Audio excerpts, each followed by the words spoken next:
when we press right mouse button, as you can see enemy getting spawn from random position, as you can see. So we're gonna do this. Okay, so let's get into this. Firstly, make it prefab. Basically select the game object and drag it into assets. Okay, so it will turn out prefab. So we're gonna delete from this scene view. Now what we're gonna do, we're gonna create some points. From those points we're gonna spawn the enemy. Okay, so go to hierarchy, right click on it, create an empty game object, name that to something like points or spawn point, something like that. Okay, like something like that, and go to transform of that component, right click on it and reset the transform, and we're gonna select an icon, something this yellow one. Okay, and we're gonna create some child game objects into this spawn point game object, and from those point we're gonna spawn the enemy. Okay, so right click on it and create an empty game object, and we're gonna move it something like over here, and we're gonna duplicate this one some few times. So control D for duplicate and move it around the scene. Okay, something like this, and we're gonna create 4 points. You can create as many points you want. Okay, so what we're gonna do, we need to create the spawner script to spawn the enemy. So go to assets, right click on it, create sysub script, name that to something like spawner. Okay, spawner, and go to hierarchy, right click on it, create empty game object, name that to something like spawner. Okay, spawner, and go to transform of that component, right click on it and reset the transform, and we're gonna drag this spawner in the top of hierarchy so we can see it, and hit this add component. Okay, and find the script whatever you have named it, or you can just directly select that script and spawner game object and drag it to add component section. Okay, now we have attached the script and double click that to open up in Visual Studio. As you can see, we have the start and update function. So what we're gonna do, we're gonna create another function. Okay, so for function we have to type void, and you can call something like spawn. Okay, spawn or spawner or spawn enemy, and make this first bracket and this curly brackets. So what we're gonna do, to spawn enemy we have to use this to spawn anything we have to use this instantiate function. And as you know, this function will take the game object you want to spawn as a first argument, and second argument it will take the position from where you want to spawn. As we know, we're gonna spawn that enemy from those 4 points. Okay, we will choose an random one, and the third thing, it will take the rotation. Okay, take the rotation, so we're gonna pass quaternion dot identity, basically means it no rotation. So we need to assign those variable before we spawn. Okay, so we're gonna make it comment, so double slash to make it comment for now, and we need to assign those variables. So we're gonna go to top of the class. So firstly we need the game object we want to spawn. As you know, we're gonna spawn that enemy game object. So what we're gonna do, we're gonna make it public so we can set an inspector that will be game object type. Okay, as you know, the enemy is also an game object, and you can call it something like enemy game object or something like that. Okay, enemy prefab or enemy game object, something like that. Sorry, I'm going to call it enemy prefab and close that off with semicolon. And second thing, we need what we need this those point. Okay, we need all of those point to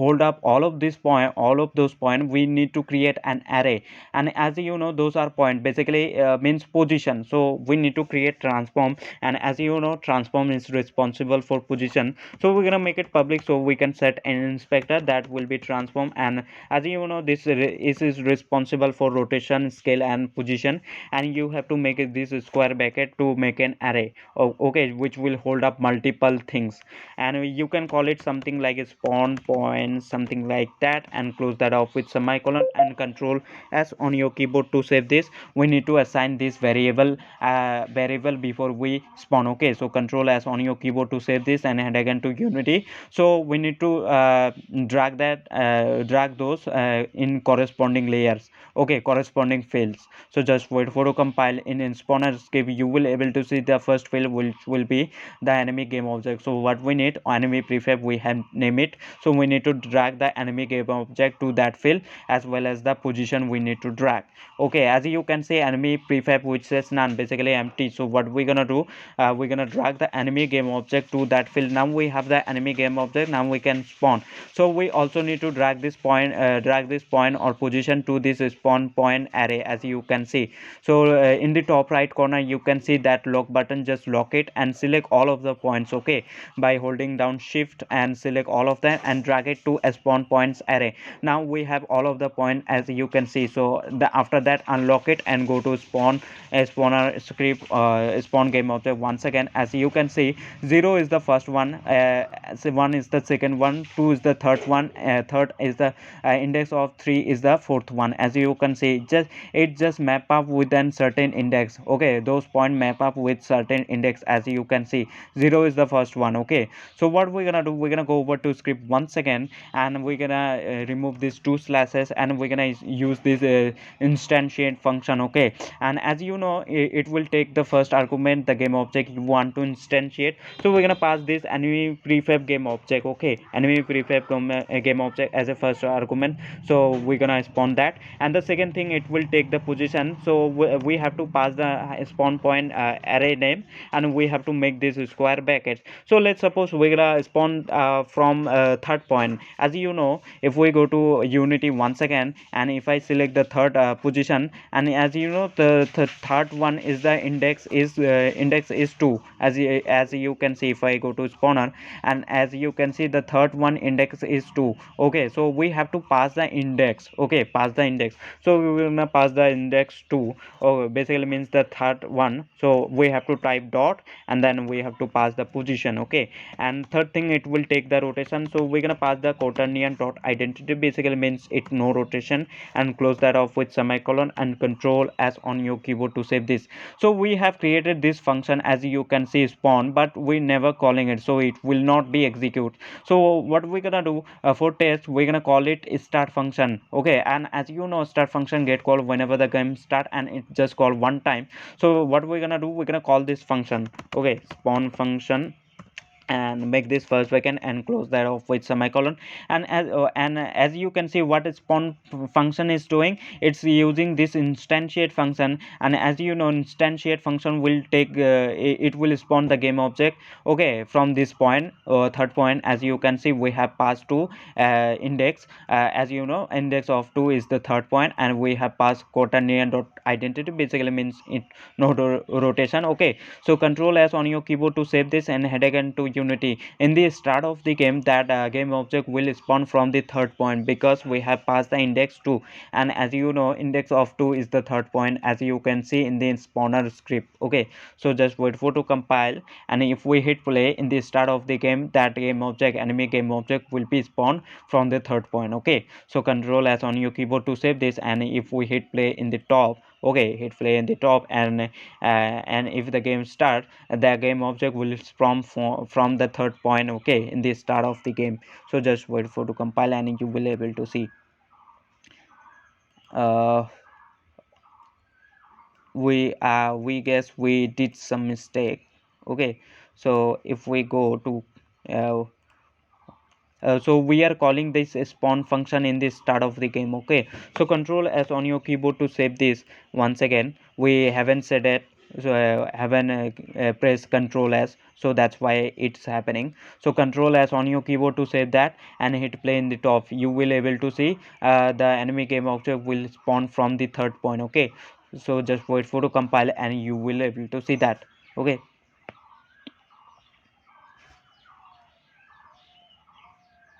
So if we hit play in the top, we will able to see the enemy game object will be spawned from the third point, okay. So you need to make sure you have pressed control s for saving, as well as it will not work. So as you can see, from third point the enemy gets spawned. So if I select, so third point, this one, as you can see, the third point is this one, okay. So what we're gonna do, we're gonna go over to script once again. Instead of spawning just one time, what we're gonna do is spawn from multiple time whenever we press the left mouse button, okay.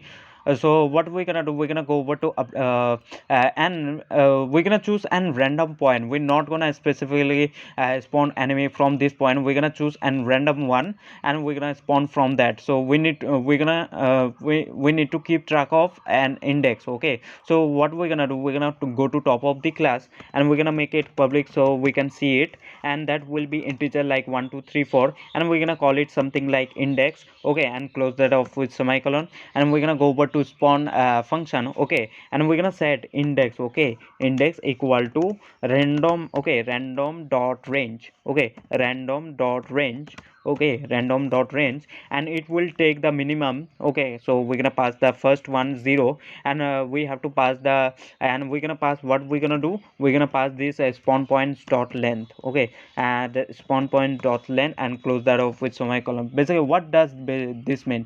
Basically, random dot range will take between 0, okay, it will pick up 0 between 0 and spawn point dot length. And spawn point dot length basically means how many points we have.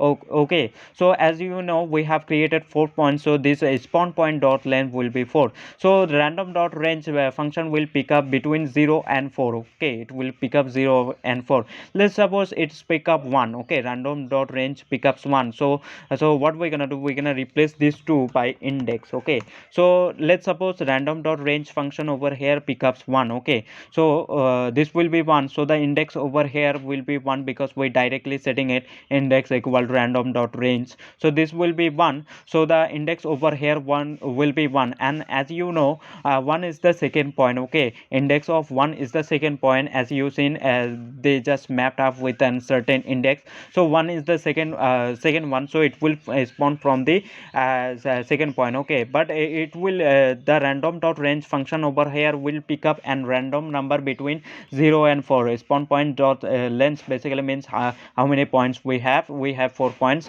so it will pick up a random number between 0 and 4. Okay, so it will pick up random number. And as you know, we have assumed if this one index become 1, so it will spawn from the second point. Okay, so control s on your keyboard to save this, but it will pick up a random one. Okay, so go over to unity once again. So go over to unity once again. Okay, that this index will be random. Okay, because we have setting directly equal to random dot range, which will pick up random number. So just wait for to compile, and you will able to see the index will be random one. Okay, and it will spawn the enemy from random point. Okay, so in the start of the game, we calling that function in the start of the game. Okay, just wait for to compile, and if we hit play in the top, okay, if we hit play in the top, the enemy game object will be spawned from an random point. Okay, because random dot range will pick up an random number.